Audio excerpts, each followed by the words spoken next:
Chapter 3. Managing Change. The Necklace Q. 1. Why did M.Loisel expect his wife to be pleased to receive the invitation? Ans.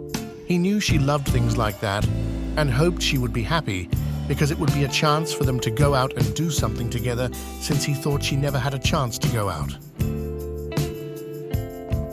Q. 2.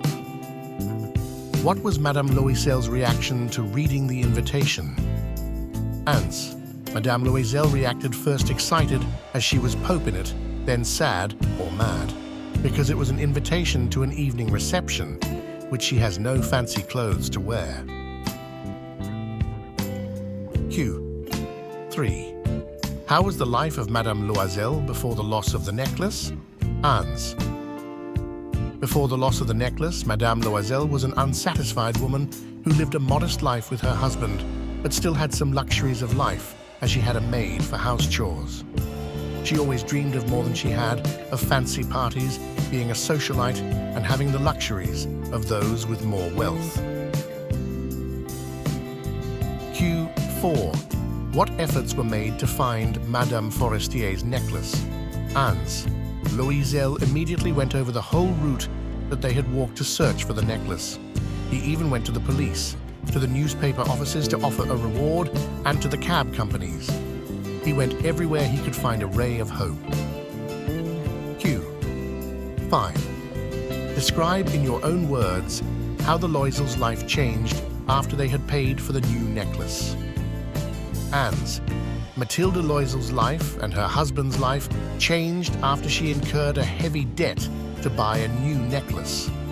After replacing the lost necklace with the new one, they sent away the maid and also had to change their lodgings. They moved to a small and cheap apartment. Mathilde learnt the odious work of a kitchen. She washed the dishes, soiled linen, their clothes and dishcloths. She took down the refuse to the street each morning and brought up the water.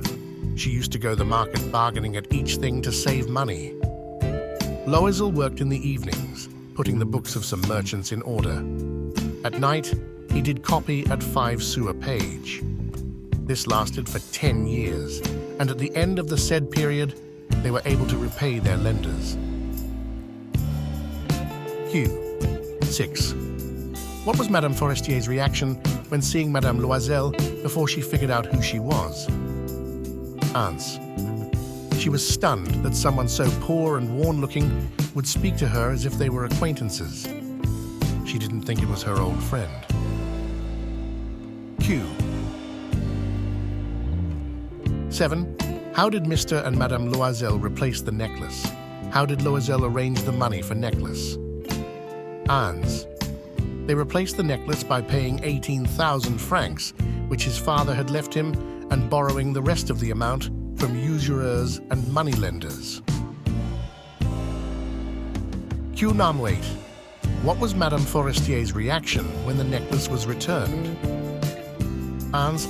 Madame Forestier's reaction when the necklace was returned was one of anger. She was slightly annoyed and irritated. She was not pleased that it took so long to get back, because she may have needed to wear it sooner. Q9. How did Mr. Loiser contribute to the cost of the new necklace? Ans. Mr. Loisel gave the 18,000 francs he had inherited to replace the necklace. Q10. How had Mme.Loisel's sacrifices been in vain? Ans. When Mathilde met Madame Forestier after 10 years, explained how she lost the borrowed necklace and had to take a loan for replacing it. On hearing this, Madame Forestier told Mathilde that the necklace that she had borrowed was a fake one and was not worth more than 500 francs. In this way, M.Loisel's sacrifices had been in vain.